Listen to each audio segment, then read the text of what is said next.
Hi, welcome to Relationship Alchemy. I'm Marie Elizabeth Molly, your host, and today we're going to be talking about your influential voice at work and at home with Tricia Brouk. Tricia Brouk is an international award-winning director. She founded the Big Talk Academy and was the executive producer of TEDx Lincoln Square. She curates the Speaker Salon in New York City, hosts the Big Talk, an award-winning podcast, and her book, The Influential Voice, Saying What You Mean for Lasting Legacy, was #1 pre-order new release on Amazon. She is also my amazing speaker coach who has helped me land 2 TEDx talks and multiple keynotes. And I'm so excited to bring her brilliance to you today. Welcome, Tricia. Oh my goodness, Marie Elizabeth, I'm so excited and honored to be here with you today. Thank you for this opportunity. Thank you. So one of the things we've worked a lot on is this notion of voice. Not only my physical voice, how to have it be stronger, but also what is it to have a voice, to have an influential voice, to have a message. Break down for our listeners what that means to you. I think this is such an important topic and question to cover, Marie Elizabeth, because when you are speaking to your children across the dining room table, or you're having a conversation with your partner in the bedroom, or you're having a conversation with your team across the boardroom table, or you are standing on a stage and communicating to an audience of 5,000 people, every single voice in all of those circumstances and environments are equally as important. Everything that you say to someone on the street, to the barista, to the checkout person in the grocery store, you have an opportunity to effectively communicate in a way of using your voice where you can make someone feel heard, seen, and elevate them in the world. And that is why using your voice is so important and why I believe that it's such an urgent responsibility. And that's what we've been working on. You have all of these amazing multidimensional parts of who you are as a woman and as a diver and a photographer and a speaker and an alchemy and a relationship alchemist and an advocate, and being able to give you the space to integrate all of who you are and use your voice, for me, has just been so magical to watch your transformation. So I think that for the audience, the listener and the viewer, when you are using your voice, you are being influential. And that's why it's so important that you take that responsibility very seriously. Thank you. And thank you so much for your part in my own process of integration. That word integration really leapt out at me because it is one that I use very often when I talk about relationship alchemy. So I want to unpack that a little more.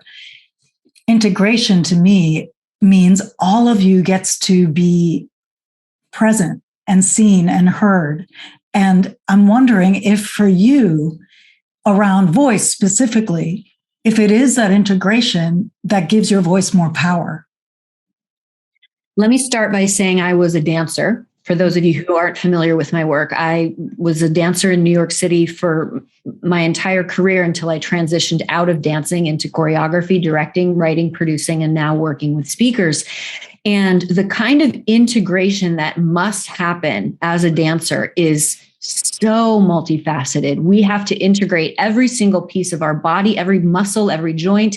We have to integrate our energy. We have to integrate our performance quality. We're not saying a word, but there is massive integration that's happening at the same time so that we can deliver this amazing, entertaining, powerful physical performance.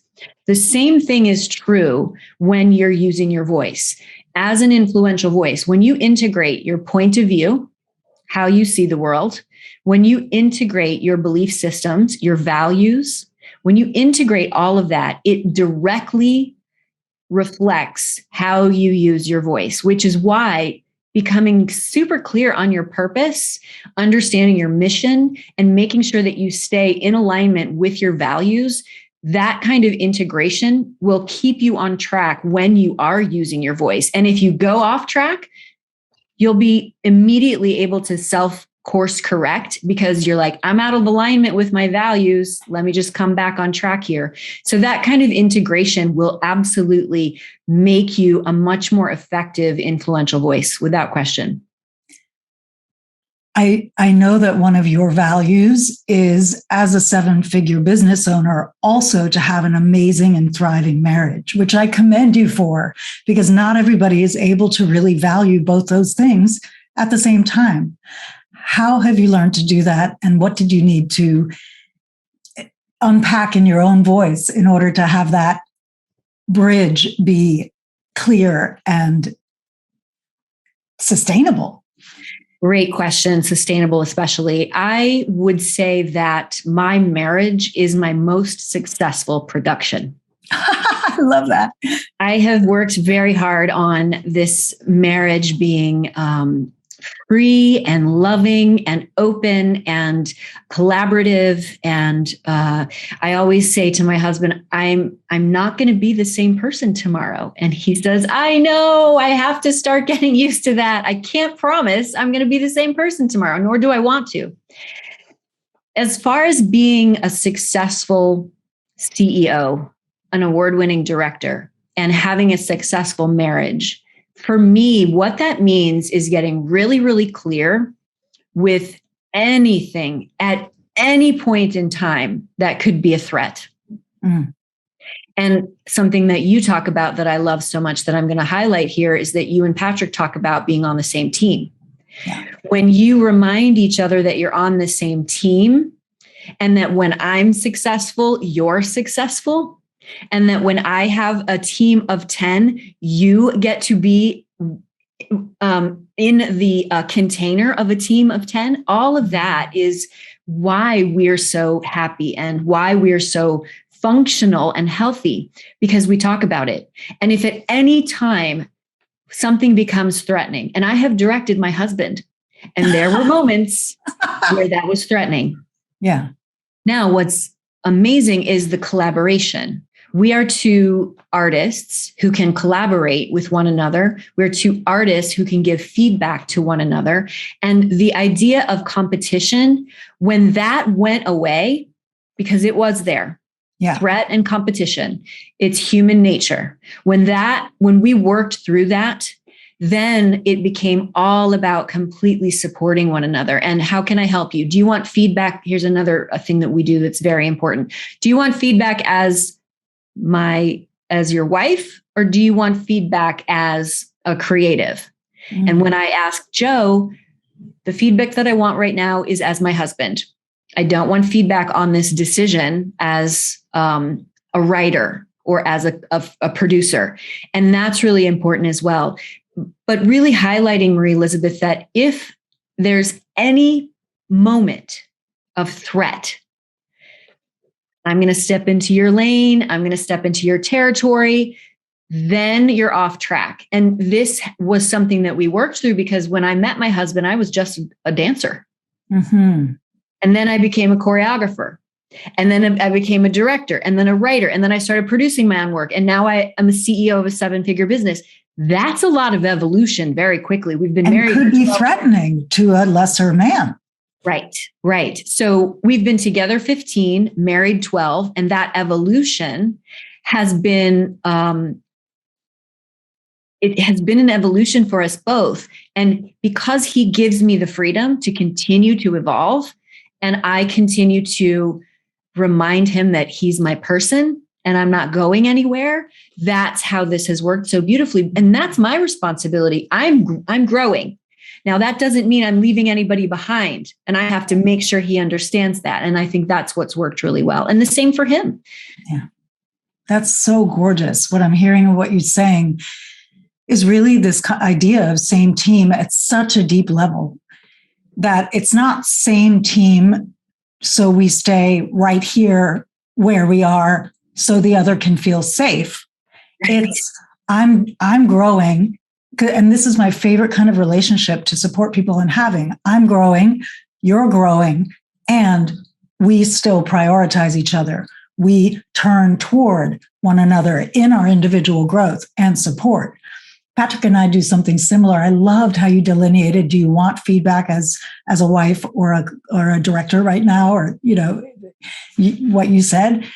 Because Patrick and I do something really similar. I'll be talking about something, And you can tell right away when somebody is giving feedback from not the place you want it, because it's kind of discordant and there's resistance. And so what we've learned to do, especially Patrick, is, okay, do you want feedback about that as your partner or as, the person who can fix this, right? Because in one case, he'll say, like, do you just want to vent and be heard? In other words, kind of the partner spot. Like, do you just want to vent and be heard? Or do you want me to actually look for a solution here?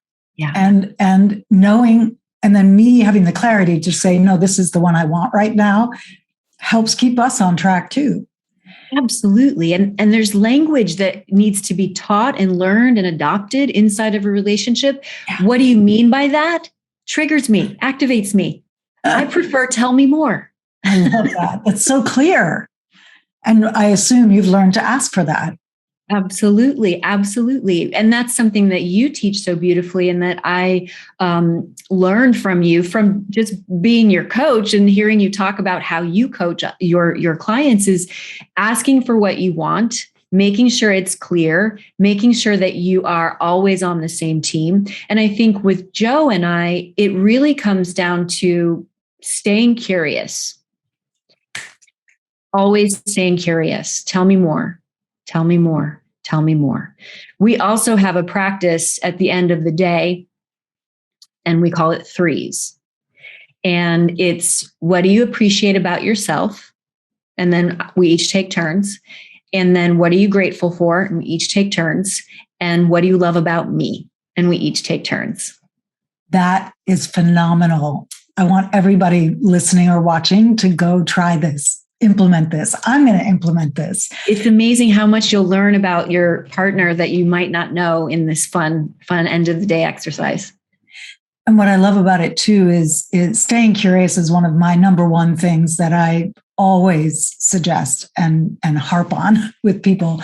And part of it is because our partners can become kind of part of the furniture, especially when you collaborate the way you and Joe do. It's very easy to possibly, if you're not careful, slip into director mode with each other, collaborator mode, and forget to slip out.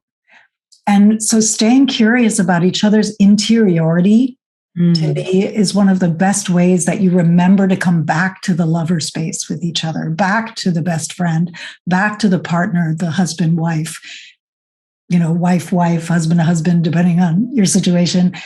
And so, thank you for that practice. Because I just think, and it's so succinct. It's just three things. It's not like an hour that you have to sit there every night. Right. Yeah. So I'd love for you to talk a bit more about your book, because it's amazing. And it's about having an influential voice, and everything you talk about in the book, when I read it, was for the stage, but it was also for our intimate relationships. When you're clear on your values in your relationship, when you're clear on your point of view, when you prioritize communicating in such a way that people can hear and feel you, all of that helps makes for a better relationship. But I want you to talk about it.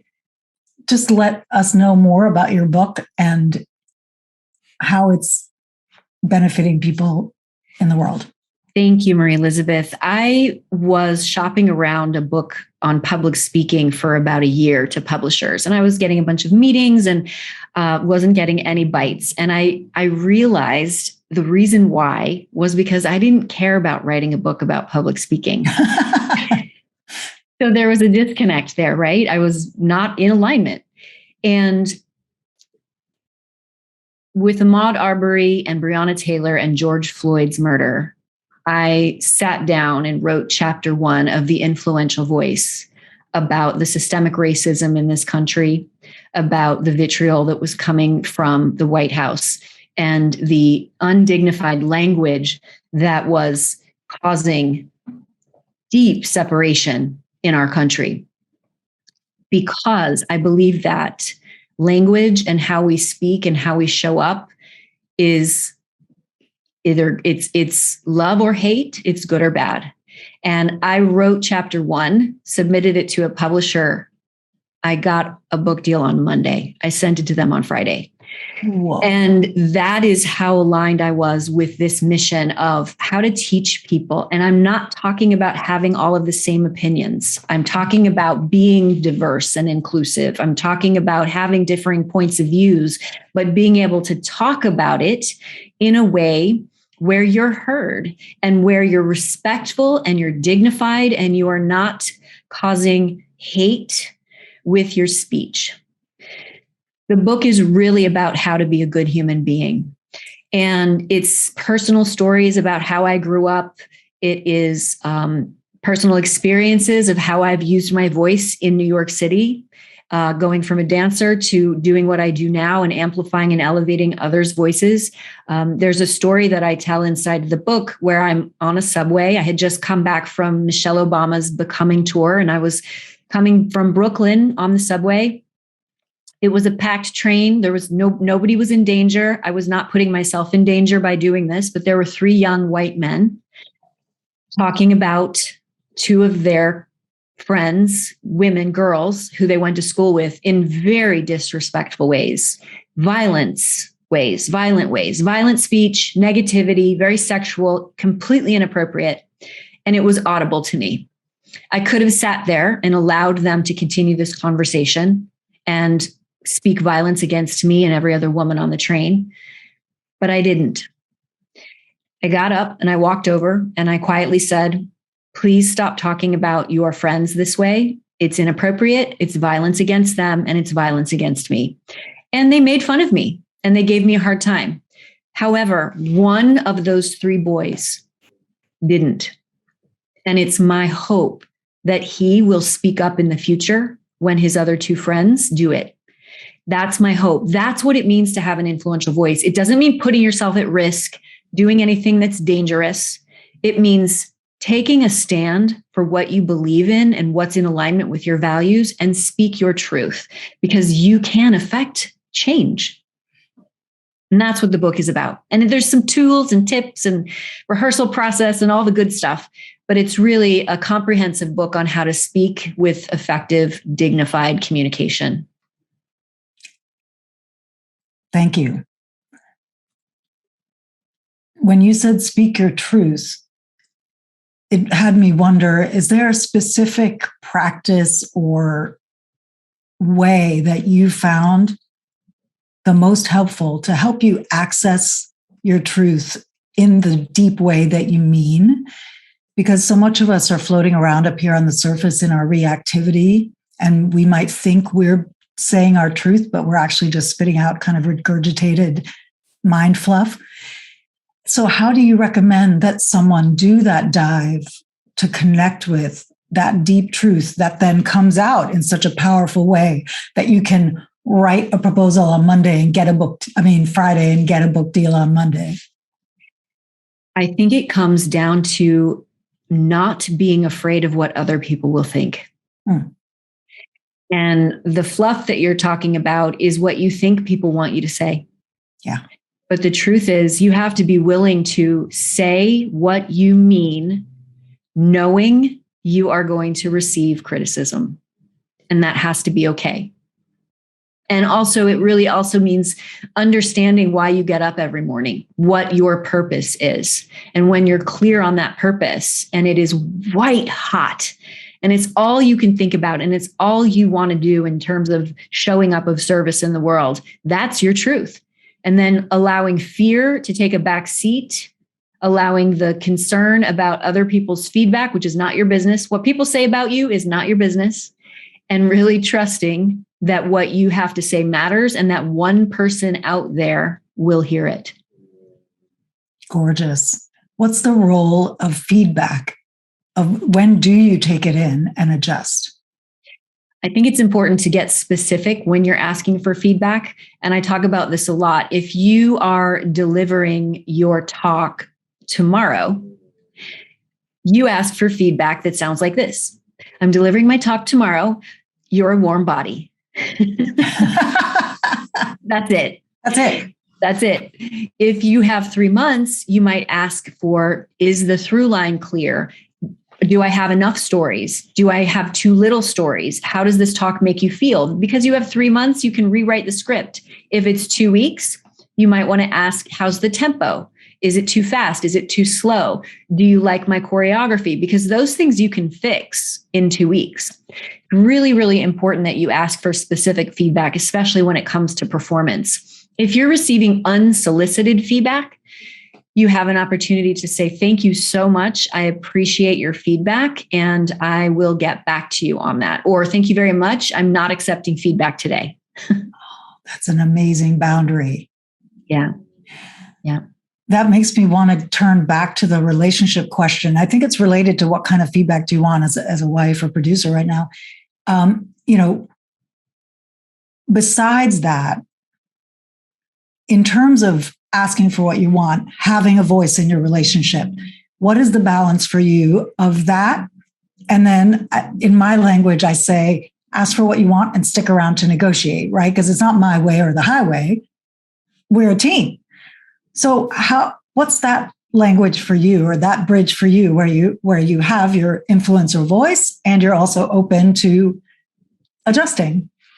Oh my goodness. When the book was pre-released, I was very excited. I felt super proud. I knew it was going to help so many people, all of my community members. I was very excited. And then the reality of it being released and in the hands of people terrified me, Marie Elizabeth, because I thought, oh my goodness, I just wrote a book called The Influential Voice, which means I can no longer make any mistakes in my marriage. No pressure. And that is just ridiculous. So when I'm an influential voice in the world, it's also important for me to be an influential voice in my marriage. And that also means listening.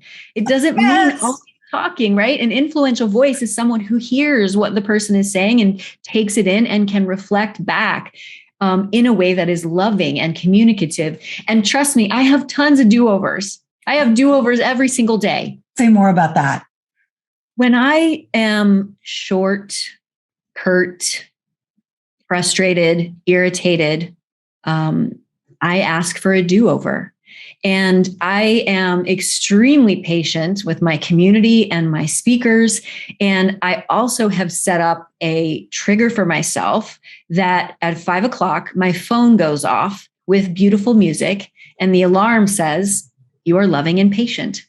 So that I leave my office and I walk out to be with my husband as a loving and patient version of myself as an influential voice. And again, it's a practice. Being in a relationship is a practice. Being a speaker is a practice. I don't want to say that I rehearse for my marriage, but I definitely practice the art of communication inside of that container. And there are many ways. Working with you is a beautiful way to hone the skill of being in relationship. For me, it was going to a directing class. I worked with Seth Barish in New York City in one of his directing classes, and I watched him teach us how to direct actors. And I thought, oh my gosh, this is amazing. I can actually put this into practice in my marriage. When you're directing actors, you want them to feel safe. You want them to feel heard and seen and taken care of so that they tell you the truth.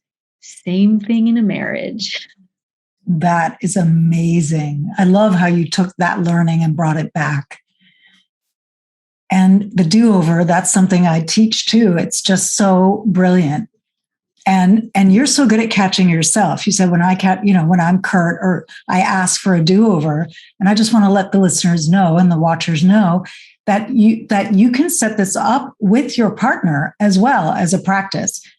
You can't, it doesn't work very well if the partner does it resentfully. So you have to make sure that your connection feels clear and clean. But sometimes I might speak in a curt way with Patrick, or I'm just moving really fast and it comes off as dismissive to him or something. Right. And sometimes I don't catch that because I'm the one who's moving fast. Well, we have open invitation in our relationship for the other, whoever is not the one currently moving quickly, to say, hey, that didn't feel good. Would you like a do-over? Love right? that. So we actually do it both ways. So sometimes I catch it just like you, and I'm like, oops, sorry, that came out wrong. May I have a do-over. But sometimes he'll catch it, or sometimes I'll catch something in his tone that doesn't land right. And I'm sure it's not what he means, And so I'll just say, hey, Patrick, that felt funky. Would you like a do-over? Right. And so thank you for highlighting, because this is one of my favorite practices to share with folks because it's transformative. It's so powerful, Marie Elizabeth. And what you're talking about right now is truly putting being an influential voice into practice. Wow. Thanks for that reflection. So I know you have a free gift for our people. What is it? The first chapter of the book, The Influential Voice. I am so excited. Yeah, I'm so excited to be able to offer this to your viewers and your listeners. It's theinfluentialvoicebook.com/chapter. Wonderful. And that link will also be in the show notes. And what has been a book? I love to ask this question because I'm a reader. I love books. Do you have a favorite book that either helped you in your marriage specifically or that helped you in this journey of becoming an influential voice? One of the books that stands out for me is Sassafras, Cypress, and Indigo by Notozuke Shange. Oh, yeah. And I read this when I was in college. And what I loved so much about it, first of all, one of the characters is a dancer in New York City. And it's about three sisters. And that, for me, created a world of intimacy that I really brought into all of my relationships going forward with my friends, with my family, with my husband, with my community. That book really taught me about intimacy. Gorgeous. Thank you so much for being here today. I just am so honored to get to speak with you in this different context. Thank you for gracing the show. And do you have a final thought that you would like to leave everyone with? Thank you so much for having me, Marie Elizabeth. I am such a huge fan of yours, and I'm so proud of the work that you do. And final thought for everyone listening and watching is that the real truth is that your voice matters, and it is your responsibility to start using it. Amen. Yes. Thank you. This has been Relationship Alchemy. I'm Marie Elizabeth Mali, your relationship alchemist. And remember, until next time, a great relationship starts with you.